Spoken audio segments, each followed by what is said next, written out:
All right, hello wine drinking people. We are back. It's Saturday, July 9th with more of what I had to drink yesterday, this week, I don't know, sometime. Matt was in a couple times, so we just condensed both of his visits into one. Matt from Noble, kind of ironic. His father, Parole, was in to see me. He was in to see me later that day. Matt is working with Noble Wine Estates, the Jackson portfolio of fine wines, and there is not a thing in this book, his book, that is not worthy of being in my store. Unfortunately, we don't have anything that he showed us. That's why there's nothing on the table here in front of me.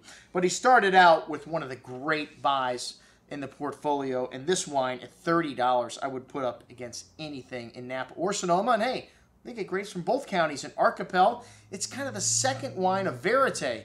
And if you look at the review Parker just did on Verite, wow, 7 100-point scores. Even though Bob is no longer rating California wines, he is doing retrospectives like this. And I don't know of any other winery in the world that got 7 100-point scores in one review. Well, this is their second wine. It's a blend of all 5 Bordeaux varietals, but predominantly Cabernet Sauvignon, made by Pierre Salon, and lovely dark currant and cherry fruit on the nose, fresh pod black earth, soy, espresso, bitter chocolate, very complex bouquet here, dense and rich on the palate with layers of that blackberry fruit showing, tobacco spice, dark cocoa, but lovely, lovely balance here on this one, even though it's big and drinking nice right now. This wine should go several years in your cellar, the 2006 Archipel. All right, next up, Perazzeta, Sangiovese Sala. I believe this is one of the small vineyard wines because of the small price.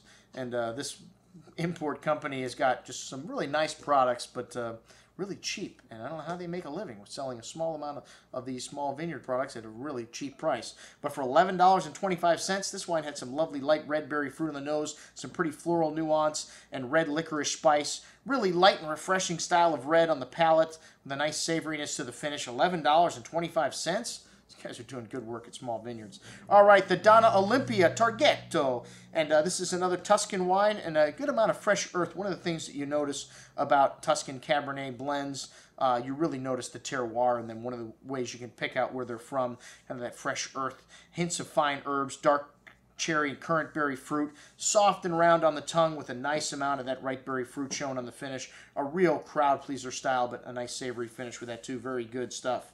Poderi, Elia, Barbera di Alba. You know, Barbera, to me, one of the best everyday wines. It has this lovely acidity to it, which lends it with a lot of food, and this lovely forward fruit, too, which makes it very appealing to the masses. Some lovely fresh floral notes to this one. Some dark cherry fruit, a little bit of a black truffle kind of note to the earthiness. Very typical Piedmont bouquet. Lovely forward fruit on the tongue with a good amount of that fresh acidity, holding things together with those pretty floral notes showing through on the finish. Very good stuff for 20 bucks. All right, the last wine, Antonio Sanguineti, Nessun, Dorma. What the heck is with these damn names? It's hard to pronounce. You can't say, and there's nothing about the varietals on this. Oh, this wine was named after a famous opera singer. And Nessun Dorma means never sleeping.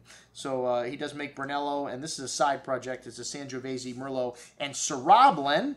A lot of Syrah starting to pop up in Tuscany. A good amount of fresh earth and fine herbs on the nose here with a light red berry fruit, dried mushroom kind of nuance, distinctly Tuscan again, and a good amount of that red berry, strawberry, and cherry fruit showing on the palate. Hint of old saddle leather, dried meats to the finish. Turning a bit dry, but nice balance and freshness again here. Needs a bit of pasta and meat to complement, though. Very good stuff at $18. All right, to finish up the week, we've got our friends from Metro Wine stopping in with some Bordeaux.